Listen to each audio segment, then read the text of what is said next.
Selamat pagi dan salam sejahtera buat kita semuanya. Perkenalkan, nama saya Marjana Pasaribu. NPM saya 18151054. Saya dari Prodi Vokasional Informatika 5B.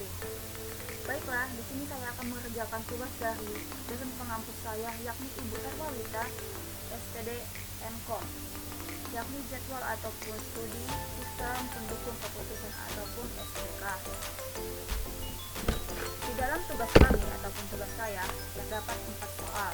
Yang pertama itu kami membuat peta konsep, teori dan konsep sistem SPK ataupun sistem pendukung keputusan. Yang kedua, perbedaan pendukung keputusan dengan sistem pendukung keputusan. Yang ketiga, hubungan antara pendukung keputusan dan sistem pendukung keputusan. Yang keempat, contoh penerapan sistem pendukung keputusan di masyarakat. Nah, di sini saya udah memiliki 2 slide di PPT saya. Yang pertama itu soal 1 sampai nomor 3 disatukan dalam satu slide ataupun satu PPT. Terus yang slide yang berikutnya saya memiliki soal nomor 4, contoh penerapan SPK di masyarakat. Baiklah, langsung saja mungkin ya. Yang pertama itu saya akan menjelaskan slide yang pertama, yaitu soal nomor 1 sampai nomor 3 digabungkan menjadi satu slide, yakni satu peta konsep. Sistem pendukung keputusan. Teori dan konsep SPK. Di sini ada teori dan konsep sistem SPK. Yang kedua ada perbedaan PK dan SPK pendukung keputusan dan sistem pendukung keputusan. Dan terakhir ataupun yang ketiga, hubungan PK dan SPK. Baiklah, yang pertama saja ya. Saya ingin mengambil drawing saya.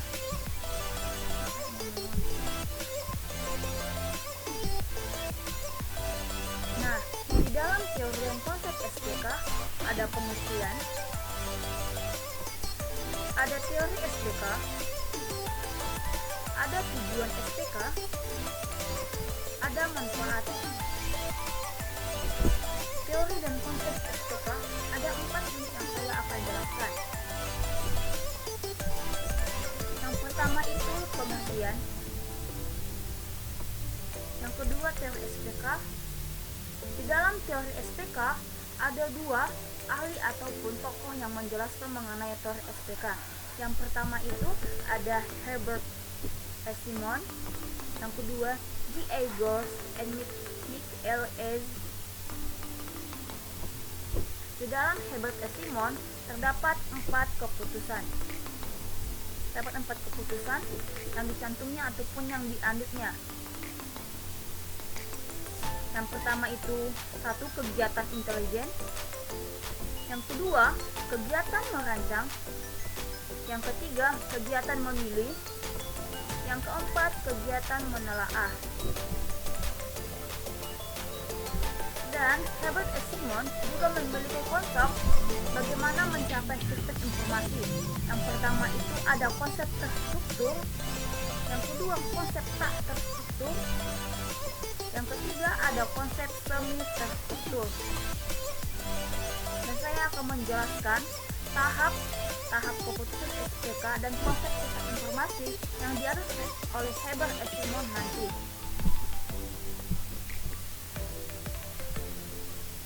Setelah ada teori SPK, ada tujuan SPK ataupun sistem pendukung keputusan. Di dalam tujuan SPK ada prinsip dasar SPK.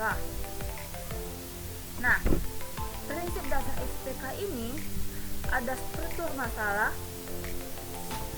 ada dukungan keputusan, ada efektifan keputusan. Tujuan SPK juga ada komponen SPK. Di dalam komponen SPK ini menganut 3 faktor. Yang pertama itu pengelolaan data, yang kedua pengelolaan model, yang ketiga pengelolaan dialog. Maksud saya dialog. Dan yang keempat saya akan menjelaskan manfaat. Teori dan konsep SPK menganut 4 faktor ataupun terdapat 4 unit di dalamnya. Selanjutnya ada perbedaan TK dan sistem TK ataupun perbedaan pendukung keputusan dan sistem pendukung keputusan. Perbedaannya nanti saya akan jelaskan. Dan yang ketiga ada hubungan TK dan STK. Hubungan pendukung keputusan dan sistem pendukung keputusan. Baiklah, langsung saja mungkin saya akan menjelaskan teori dan konsep SPK. Yang terdapat pengertian teori SPK, tujuan SPK, dan manfaat. Pengertian SPK ataupun sistem pendukung keputusan. SPK disebut juga dengan Decision Support System ataupun DSS. SPK pertama kali diungkapkan pada awal tahun 1970-an oleh Michael S. Kurt Merton. Dengan istilah manajemen decision system tersebut adalah suatu sistem yang berbasis komputer yang ditunjukkan untuk membantu pengambilan keputusan dengan memanfaatkan data dan model tertentu untuk menyelesaikan berbagai persoalan yang tidak terstruktur. Istilah SPK mengacu pada suatu sistem yang memanfaatkan dukungan komputer dalam proses pengambilan keputusan. Selanjutnya ada teori SPK ataupun sistem pendukung keputusan. Di dalam teori SPK ada dua tokoh ataupun ahli. Yang pertama itu Herbert S. Simon, yang kedua G.A. George and L.A. Yang pertama itu Herbert S. Simon mengalir 4 tahap keputusan SPK. Yang pertama itu kegiatan intelijen, yang kedua kegiatan merancang, yang ketiga kegiatan memilih, yang keempat kegiatan menelaah. Herbert S. Simon menggunakan konsep keputusan terprogram dan tidak terprogram dengan case pengambilan keputusan yang fleksibel terhadap pemilikan decision support system ataupun DSS saat ini. 4 tahap keputusan SPK menurut Herbert S. Simon. Yang pertama itu kegiatan intelijen, yakni kegiatan yang berorientasi untuk memaparkan masalah, pengumpulan data dan informasi, serta pengamatan lingkungan mencari kondisi-kondisi yang perlu diperbaiki. Yang kedua adalah kegiatan merancang, yakni kegiatan yang berorientasi untuk menemukan dan mengembangkan dan mengambil berbagai alternatif tindakan yang mungkin. Yang ketiga adalah memilih, yakni kegiatan yang berorientasi untuk memilih satu rangkaian tindakan yang tertentu dan beberapa yang tersedia. Yang keempat adalah kegiatan menelaah, yakni kegiatan yang berorientasi terhadap penilaian pilihan-pilihan yang tersedia. Herbert S. Simon juga memiliki konsep sistem informasi. Yang pertama itu konsep terstruktur, yang kedua konsep tak terstruktur, yang ketiga ada konsep semi terstruktur. Yang pertama adalah konsep terstruktur, merupakan konsep berdasarkan suatu masalah yang memiliki struktur masalah pada 3 tahap. Pertama yaitu intelijen, yang kedua rancangan dan pilihan. Yang 3 tahap ini saya telah jelaskan di 4 tahap keputusan SPK yang tadi, yang ada intelijen, merancang, memilih, dan menelaah. Yang kedua ada konsep tak terstruktur, maksud saya tak terstruktur, merupakan konsep berdasarkan suatu masalah yang sama sekali tidak memiliki struktur, seperti yang diuraikan berdasarkan tahapan dari sistem pendukung keputusan ataupun DSS oleh Herbert S. Simon. Maksudnya adalah yang sudah saya jelaskan yang pertama tadi, yang ada 4 tahap keputusan itu, intelijen, merancang, memilih, dan menelaah. Yang ketiga adalah konsep semi terstruktur, merupakan konsep berdasarkan suatu masalah yang memiliki struktur hanya pada 1 ataupun 2 tahapan dari sistem pendukung keputusan ataupun SPK yang diuraikan oleh Herbert S. Simon. Definisi sistem pendukung keputusan ataupun SPK menurut pandangan seorang Herbert S. Simon yakni merupakan suatu sistem yang memberikan kontribusi terhadap para manajemen ataupun manajer untuk memberikan dukungan dalam pengambilan keputusan. Selanjutnya ada tujuan SPK. Tujuan SPK ini ada prinsip dasar SPK. Di dalam prinsip dasar SPK ada struktur masalah, ada dukungan keputusan, ada efektivitas keputusan. Yang pertama, saya akan menjelaskan struktur masalah. Struktur masalah yaitu masalah terstruktur. Penyelesaian dapat dilakukan dengan menggunakan rumus-rumus yang sesuai. Sedangkan untuk masalah tak terstruktur tidak dapat dikomputerisasi. Sementara 10 mengenai sistem pendukung keputusan ataupun SPK dikembangkan khususnya untuk masalah semi terstruktur. Yang kedua, ada dukungan keputusan. Dukungan keputusan yaitu sistem pendukung keputusan ataupun SPK tidak dimaksud untuk menggantikan manajer karena komputer berada di bagian terstruktur. Sementara manajer berada di bagian tak terstruktur untuk memberi penilaian dan melakukan analisis. Manajer dan komputer bekerja sama sebagai sebuah tim pemecah masalah semi struktur. Yang ketiga, ada efektivitas keputusan. Efektivitas keputusan yaitu merupakan tujuan utama dari sistem pendukung keputusan ataupun SPK, bukan untuk mempersingkat waktu dalam pengambilan keputusan, tapi agar keputusan yang dihasilkan dapat lebih baik. Nilai keterampilan di dalam pengambilan keputusan yang dimiliki oleh seorang pengambilan keputusan, misalnya manajer, tergantung dari beberapa faktor seperti faktor intelijensi, kapabilitas, kapasitas, dan tanggung jawab. Tidak hanya saja prinsip dasar SPK, ada juga komponen SPK. Komponen SPK ini ada pengolahan data, ada pengolahan model, dan ada pengolahan dialog.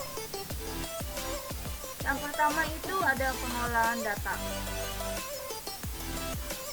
Disebut juga dengan subsistem pengolahan data database. Subsistem pengolahan data ataupun database merupakan komponen SPK yang berguna sebagai penyediaan data sistem. Data tersebut disimpan dan diorganisasikan dalam sebuah basis data dan diorganisasikan oleh suatu sistem yang disebut dengan sistem manajemen basis data ataupun database manajemen sistem. Yang kedua ada pengolahan model. Disebut juga dengan subsistem pengolahan model ataupun model base. Keunikan dari SPK adalah kemampuannya dalam mengintegrasikan data dengan model-model keputusan. Model adalah suatu tiruan dari alam nyata.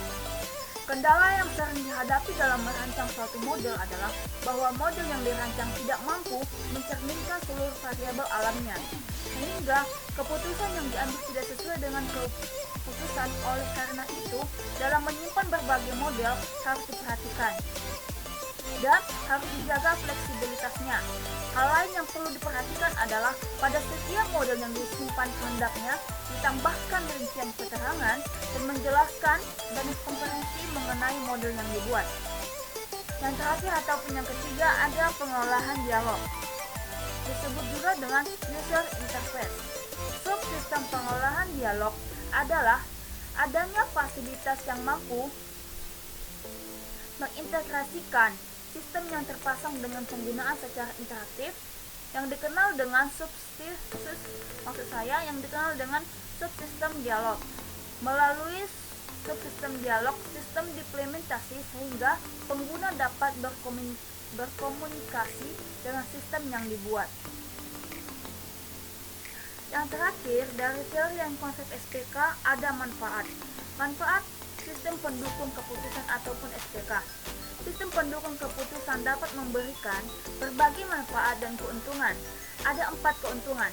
Yang pertama itu, sistem SPK memperluas kemampuan pengambilan keputusan dalam memproses data atau informasi bagi pemakainya.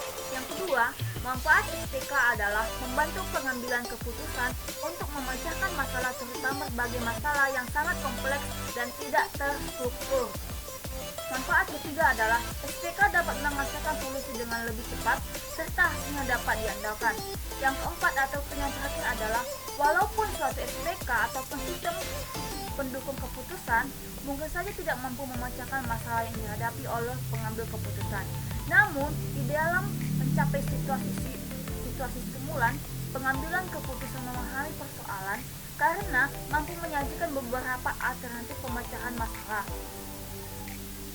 Bagian kedua adalah sistem pendukung keputusan, yaitu perbedaan PK dan SPK atau perbedaan pendukung keputusan dan sistem pendukung keputusan. Yang pertama adalah pendukung keputusan. Pendukung keputusan adalah program alternatif intelijensi ataupun kecerdasan buatan atau AI yang menggabungkan beberapa pengetahuan dengan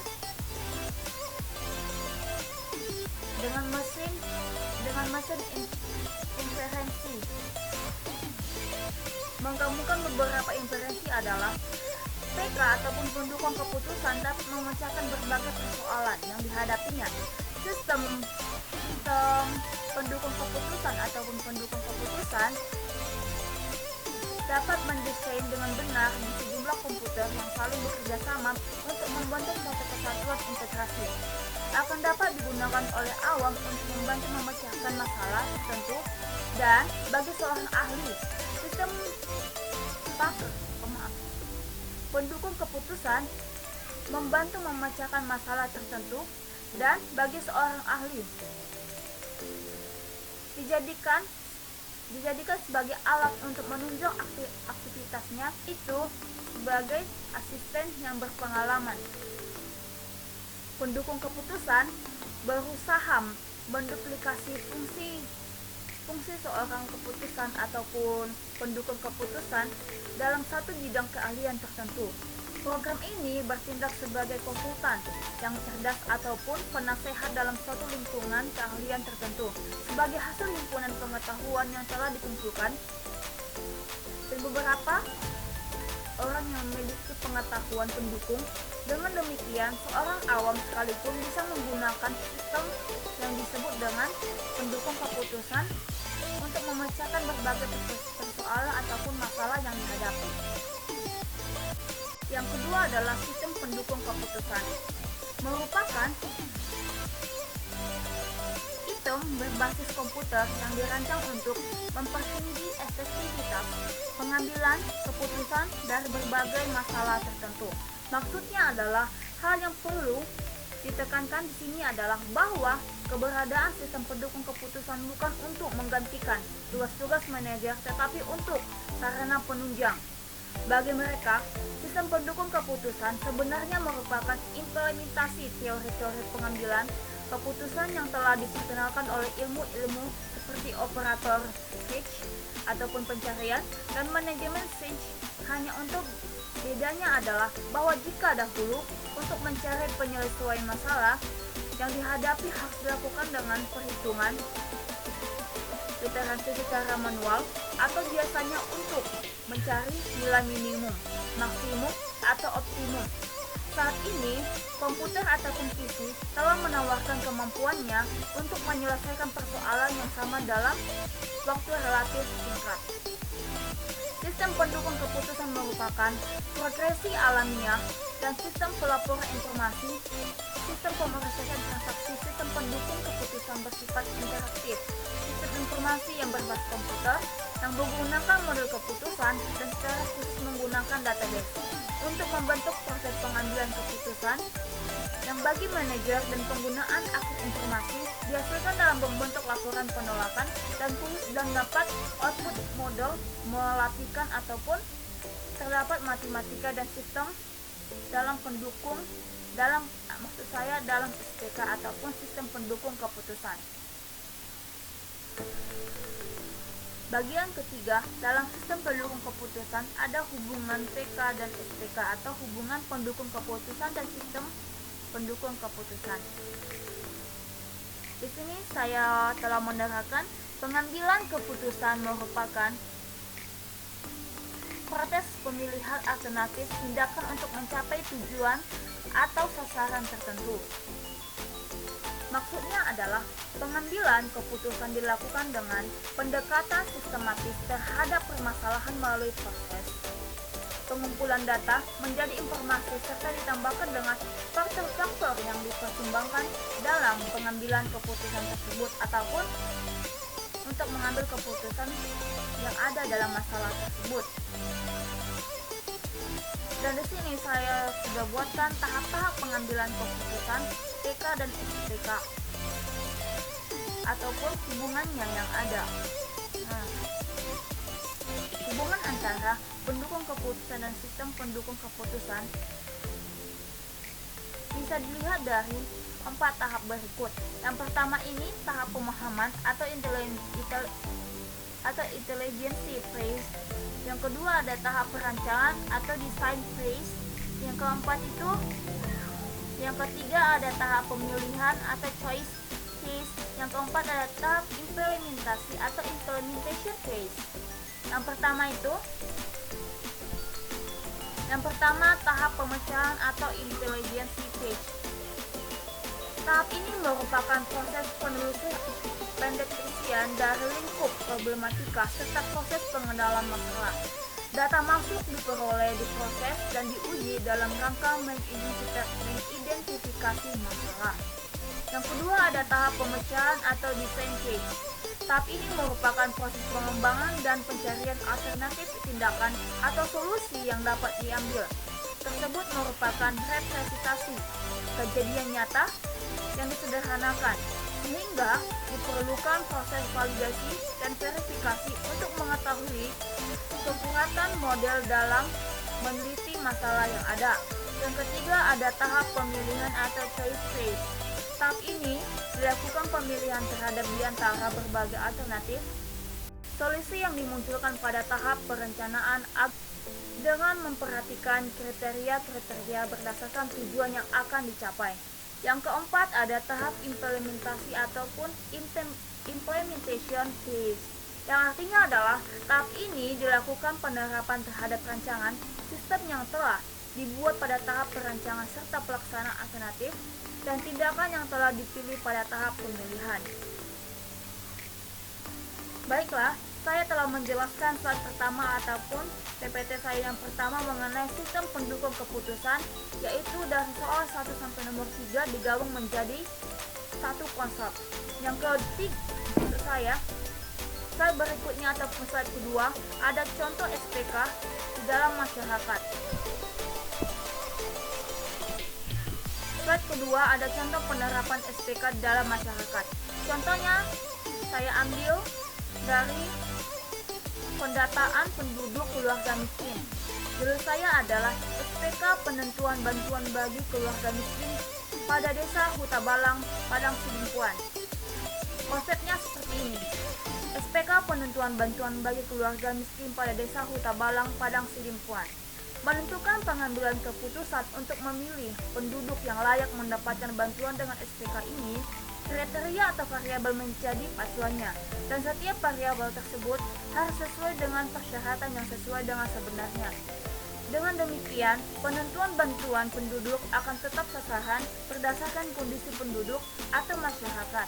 SPK ini sangat berguna sekali dalam pengembangan penduduk atau masyarakat dengan menggunakan SPK bantuan rakyat miskin ataupun penduduk miskin. Tiap desa dapat langsung memantau, bahkan penduduk atau masyarakat juga dapat langsung melihat, mendengar pengumuman dan pendataan yang dihasilkan dengan SPK ini. Hal tersebut karena SPK dibuat dengan berbasis web. Nah, dari pendataan desa tadi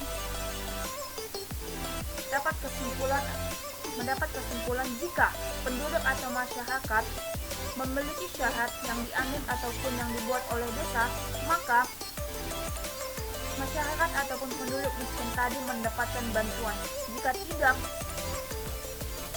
sesuai dengan peraturan ataupun syarat yang dibuat desa, maka penduduk atau masyarakat tersebut tidak memiliki ataupun mendapatkan bantuan. Ini adalah contoh penerapan SPK di masyarakat yang saya buat ataupun yang saya dapatkan di lingkungan saya, yaitu SPK penentuan bantuan bagi keluarga miskin pada Desa Hutabalang. Baiklah, demikian yang saya dapat sampaikan mengenai